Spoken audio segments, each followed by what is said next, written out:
Welcome back. Thank you for being here. We're excited to get to hang out with you today and chat about Thanksgiving and thankfulness and real estate and wherever else the conversation leads. And I'm going to firstly start with how thankful we are for all our clients, for real. Absolutely. I've said it. With that. I've said in the past, we would not be here. We absolutely can't be here without any of our clients. And so that's why we always love to give an appreciation for all of our past clients, future clients, and current clients.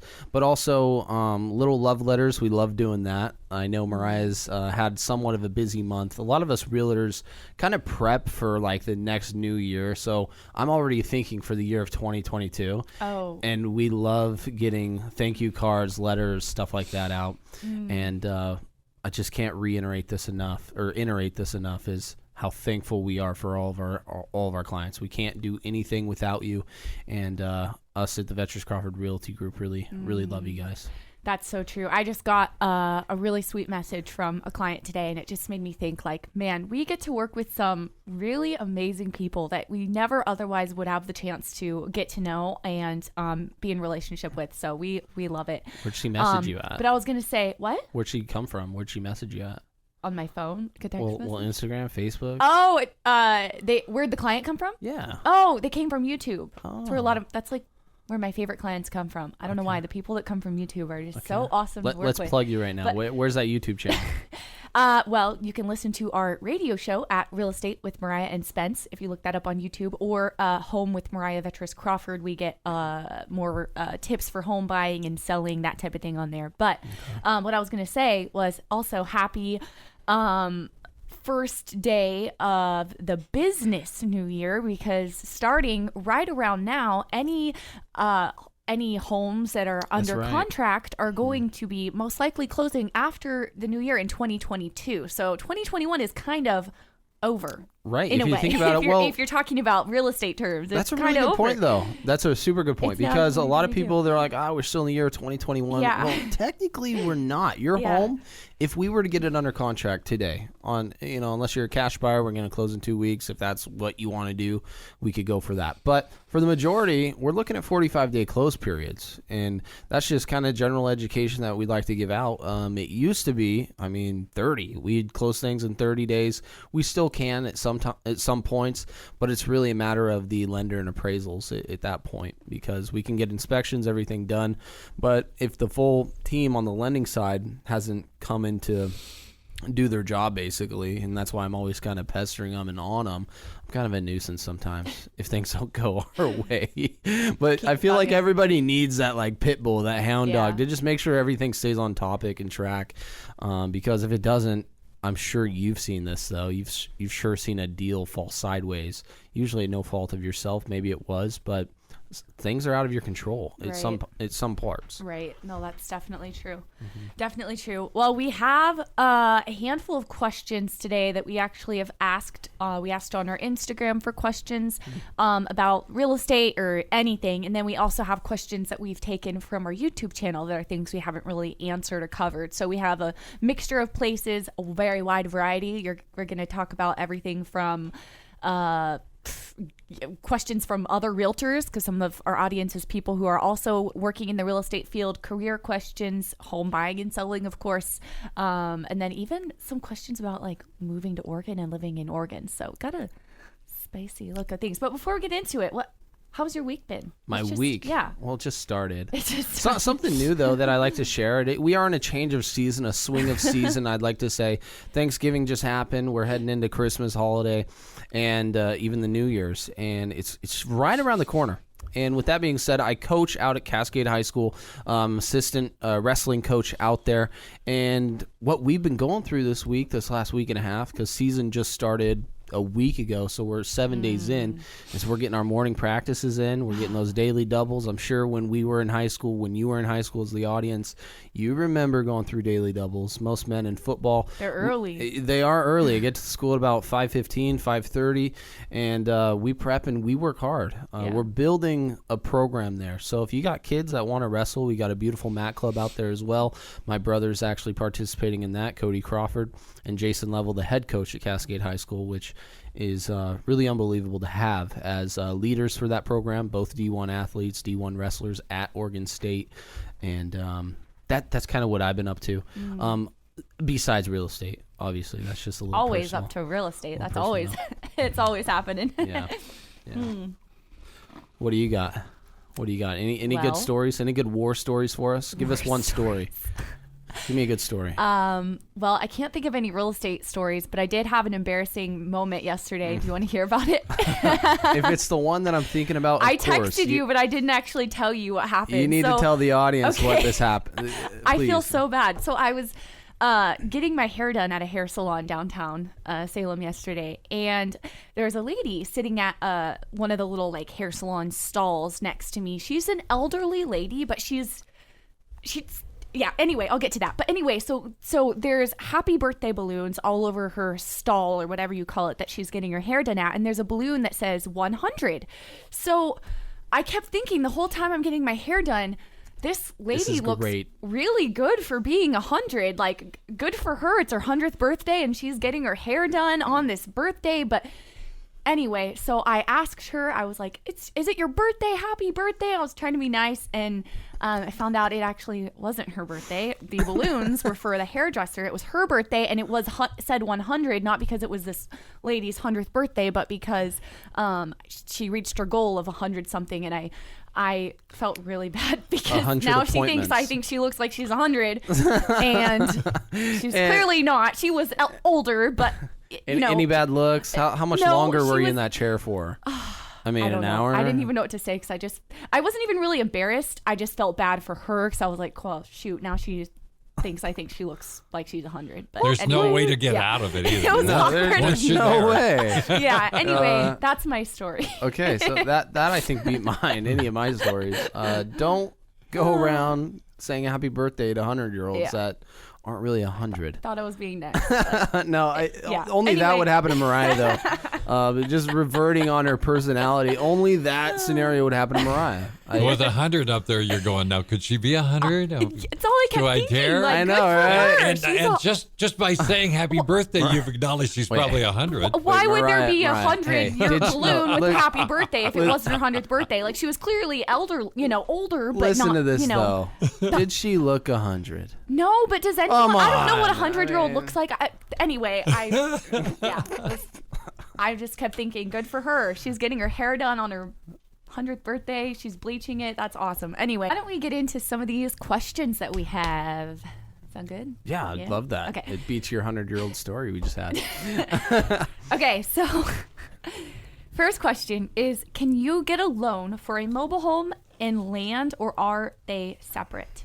That's a great question. That's a great question. And it depends on how you go about it. For the most part, say there's a piece of land you want to put a manufactured home on, and the manufactured home currently doesn't exist. Like you're going to buy it from like a new one from a dealer or something. Exactly. Or a private party, bringing it back onto your property. Well, first you're going to start with the land contract, and you're going to get a land loan that doesn't include your manufactured home you're putting on the land. Because for the most part, manufacturers do not include a sale with the property, including their brand new unit that they built you from factory.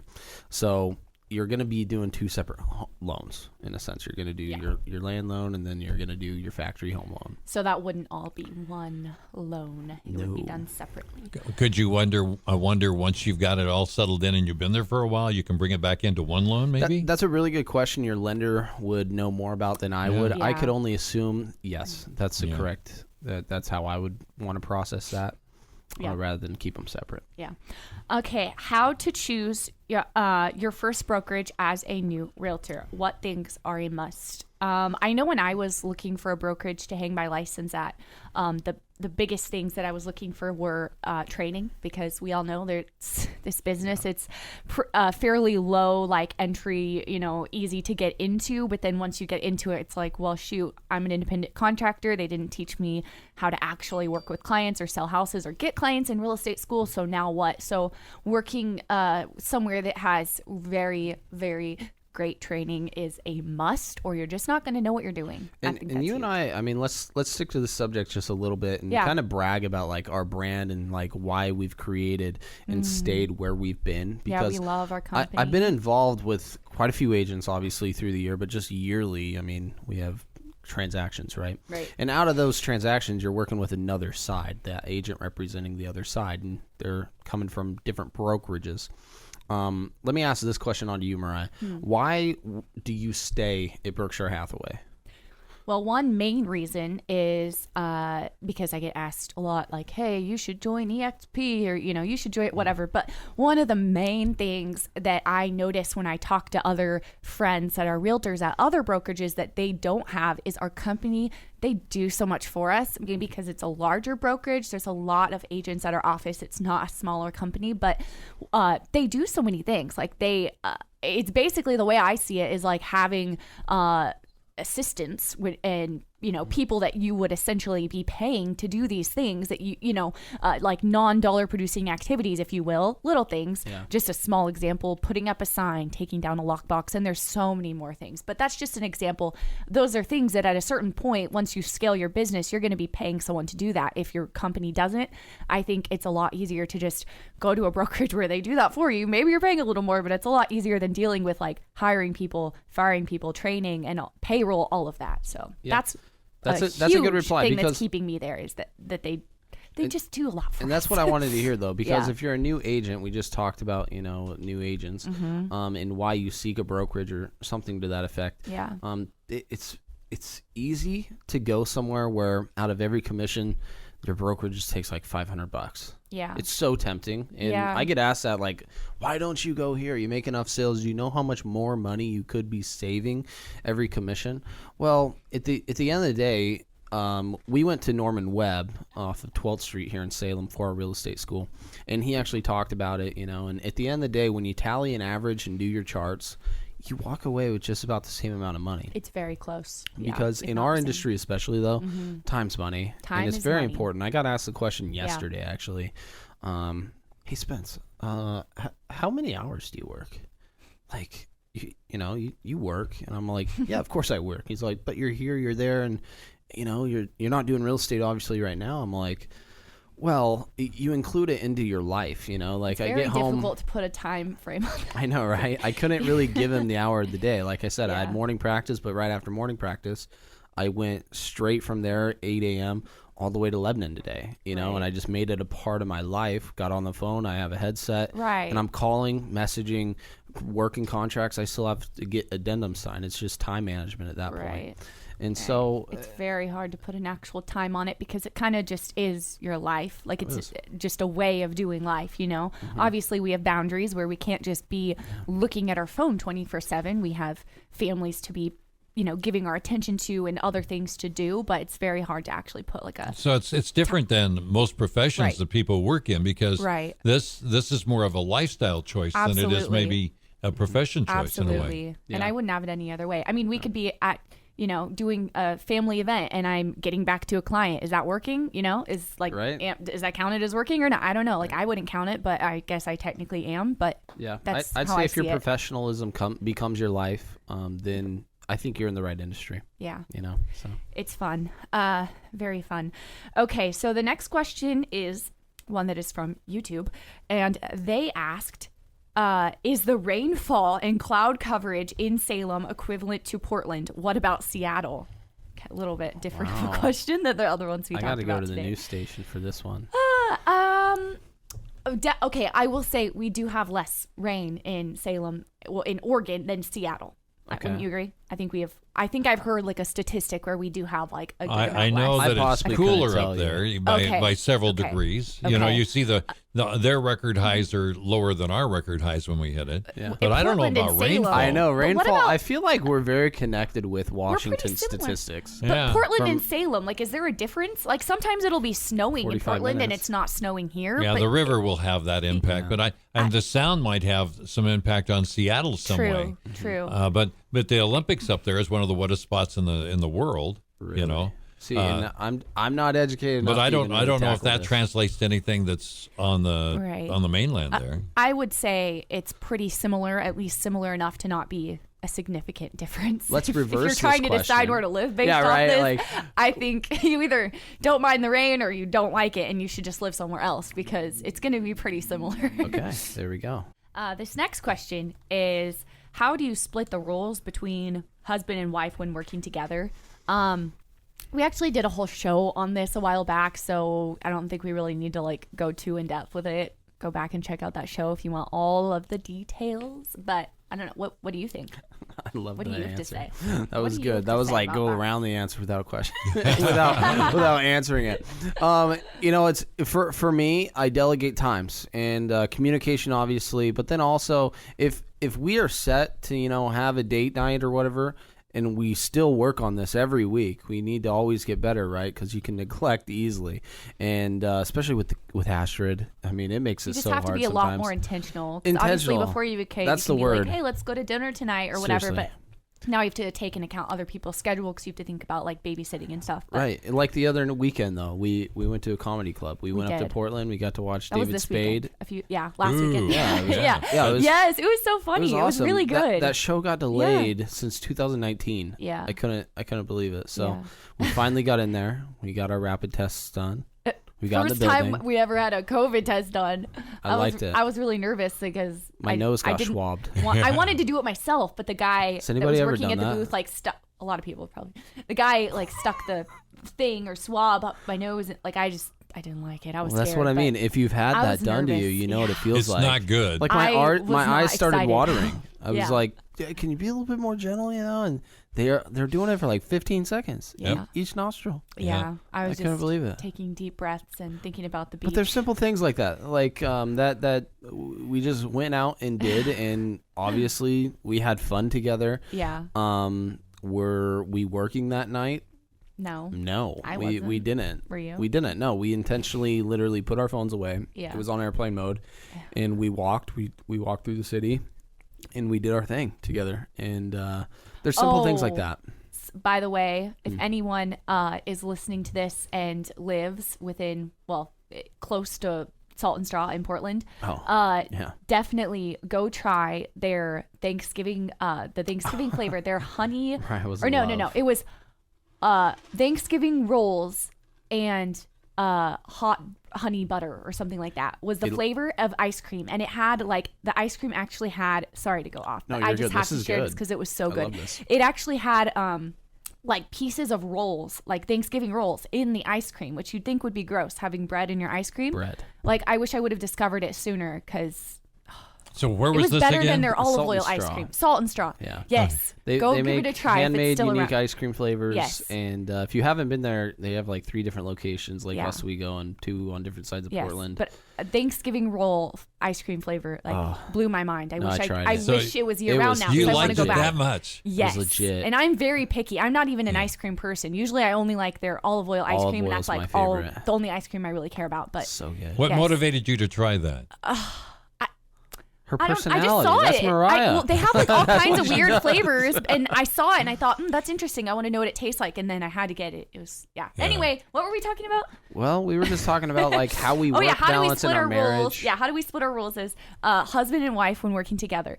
Having fun. Also, we just have we know what our strengths are, and we know what our weaknesses are, and they're very and what we're good at, and what we enjoy. Side. Yeah, as far as actual business things, and we know what those things are, and they're very different from one another. So we just know there's certain things that I'm going to do for our business that we don't even really have to talk about it because we just know you're not going to do it because you don't like it, and same with vice versa. So yeah. Do you work on the same accounts, or do you work on separate accounts? Both usually, if needed. We try and keep it separate though, because what I like is keeping my personal relationship with my clients. Yeah. But Mariah and vice versa and I are on every contract together. Yeah. And I talk about her, obviously marriage and stuff like that. Right.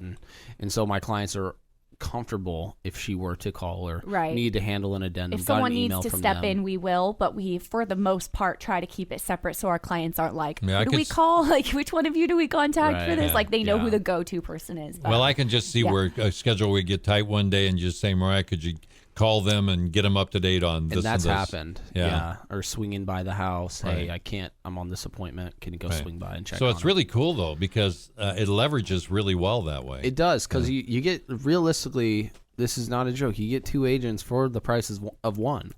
And right now, it's so hard, though. I deal with some agents that just won't answer their phone. I can't believe it. I'm in a transaction as well. Like, we play an enormous game of phone tag, or she just only texts or something. And if there's something that really needs to be done or said or checked up on, I think it's important to have a conversation, with somebody. And phones are important. Yeah. And if no one's there to answer, your transaction's kind of dead. But it seems so strange. Everybody should be motivated to get the transaction done, right? Yeah. I don't know if it's fear. I don't know if it's just they might think it's confrontation. I couldn't tell you, because for me, I mean, I'll just talk to anybody and see what we can do to progress this. It's all about the people buying and selling the real estate. It's not about anything else. Exactly. And that's what's mind-boggling to me. It's for your client, not yourself. So get over you. That's great fun. Parting words there. Yeah. I like that a lot. No, what were you going to say? I got a really good home coming up, believe it or not. Another good home. It's in Turner, Oregon, right on Mill Creek. I'll give you guys the address next week, so make sure to stay tuned and listen in. You're not going to want to miss it. Backs up to Mill Creek, right on the creek, and you will not have another home built behind you. 3-bed, 2-bath, 1,500 square foot, big lot. And it's affordable in that first-time home buyer price range.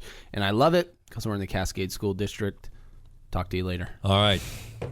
Come back, 9:30 next week. That's it for this week. Thank you for listening to Mariah and Spenc.